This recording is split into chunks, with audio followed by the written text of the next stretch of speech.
are back for vlog 82. Masks now required. And this one never stays on over my nose when I talk. Good news for me is I tested positive for COVID-19 antibodies. I know that doesn't mean that I can't get it again, but it makes me feel a little bit better. So I'm gonna go jump in a 3-5 game, or I guess a $5 single blind game here at Peppermill, after booking one big win, one big loss, and then one reasonably big win in my last 3 sessions.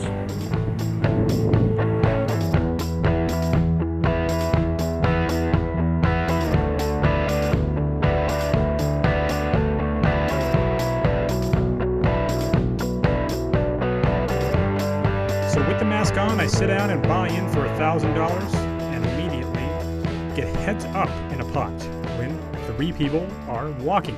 So it's me and local favorite, Mr. Z. I pick up 10-7 of clubs on the button and make it 15. He makes the call, so at 30 in, it comes 8-7-4 with 2 spades. I bet 20 after he checks, and he decides to come along. So at 70 in, the turn is another 7, and now he checks. I bet 45, and he thinks about it for a second and makes the call. With 160 in, he checks dark as the river comes another 8. I opt for a value bet of 50 in case he wants to pay off with ace high, but he folds his pocket 3s, which of course amounted to 3 high. Playing forehand, that I pick up 8-6 of spades and over limp. An Asian male, age unknown with a mask on, raises to 35 in the blind. So with position, I make the call. With 75 in, it comes deuce 4-5 all spades, giving me a flush with a gut shot straight flush draw. He now checks after raising pre-flop, which I thought peculiar. I bet out here for 45, knowing that, as I've talked about before, pre-flop raisers checking rarely means they're folding to a bet. So instead, after I make that bet, he check raises me to 100, basically a check min raise. I obviously can't fold here in any universe that exists, so I make the call, and with $275 in, the turn's an offsuit 3. He bets 215, and at that point I will admit, part of me had a bad feeling about the hand, but I still didn't see how I could possibly fold. So again, I call. I was hoping for the 7 of spades on the river, but with 735 in, it came the 7 of diamonds instead, and I will admit, I had basically already decided that I was calling as all in if the river came a non-board pairing, non-spade. And sure enough, it did. So I make the call for my last $350, and we have a $1,435 pot, and he shows King 10 of spades for the flopped King high flush. Let the results-oriented commenters tee off on me for not folding. Seems like quite a cooler hand with a terrible runout four-handed. Now this is the interesting part of this hand. Take a look at this guy. I'm going to show him right here. I don't care. With the mask on, I defy any of you to tell me how old this guy is. And with that hat and the t-shirt, he looks like he could easily be in his 30s. I just knew he was Asian. It's about all I could tell.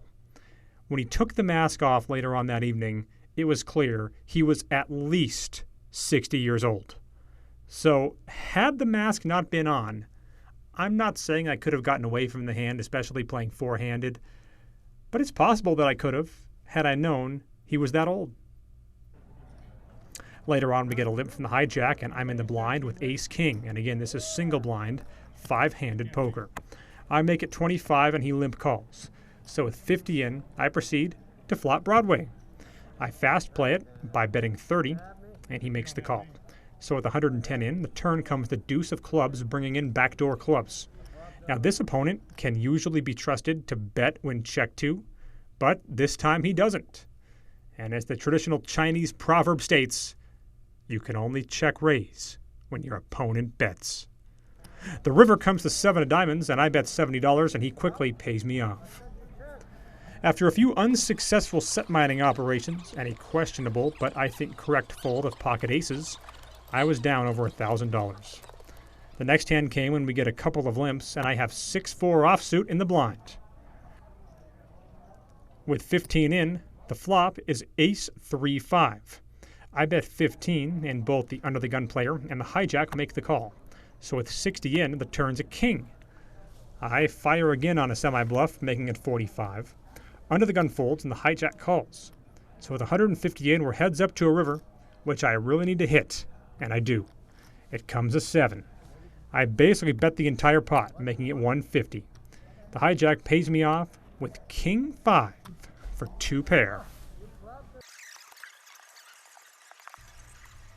I later see a $15 raise on my immediate right and pick up pocket kings on the button and make it 25 more. The cutoff calls, so with 80 in, it comes Queen 8 deuce with 2 diamonds, and he checks. I bet 40 and unfortunately get an immediate fold. Later on, under the gun opens to 15 and the cutoff calls. I'm on the button with 2 black 10s and I 3-bet it to 55. Under the gun thinks about it for a second and 4 bets to 225. This was a player who I had known a little bit, and generally speaking, it's very solid. And that was proven to be correct, as I opted to fold my pocket 10s to the 4-bet, and he shows pocket aces. Shortly after that, we get a $15 open from under the gun and a call from the hijack. I call on the cutoff with pocket 3s, and the button calls as well. So with 65 in, it comes 10 of spades, 8 of hearts, 3 of hearts, giving me bottom set. It gets checked to me, and I bet out for 35, and to my surprise, everyone calls. So with 205 in, the turn is not the greatest card for me. It's the Jack of Hearts. It does get checked to me again here, and I wasn't loving the turn, but I still feel I have to bet here. I size down, making it 75 bucks. The button and the hijack both call. So with 430 in, the river is slightly above average, coming the 4th 3. But things were just now getting interesting. It gets checked to me, and I bet 225, hoping that both players might look me up here. Instead, the button folds, and it's back around to the hijack, a young guy with very long hair and tattoos. And he thinks for only a second and says, "I'm all in." I obviously snap call, assuming that we have a massive cooler. It's a $2,300 pot, and all he says is, "Good call." I can see the ace of hearts in his hand as he throws it into the muck, so he picked a very unfortunate time to try the stiff ace play, and it cost him his entire stack. So we go from being stuck 1,000 to being up almost 300. Finally, we get a limp from under the gun and another limp from the cutoff, and I'm in the blind with 10-4 of diamonds, and I check. The flop's 10 deuce 5. So I decide to bet out for 10 bucks with my top pair. Both players come along. So with 45 in, the turn is the 10 of clubs. I bet out for almost full pot and making it 40, and the woman under the gun makes it 75 more, which I thought really interesting. The button goes into the tank. Finally ends up folding. This is the guy who ran the all-in bluff. Spoiler alert, he would later say that he had a 10 that he folded. Now I call the 75 more here. So with 275 in, the river is another deuce, pairing the board again, giving me top boat and alleviating my kicker worries. I decide to bet just a little under her stack, making it 225. She tanks for a long time and finally folds, claiming to have had a flush draw, which I thought a little bizarre, meaning that in the very least, her pair was very small that she could have considered hero calling with. Maybe she was thinking about it with ace high. I'm not sure. I think it would have been better for me to have checked to her there, given that run out, and let her bluff. But either way, the day was very memorable for the big comeback.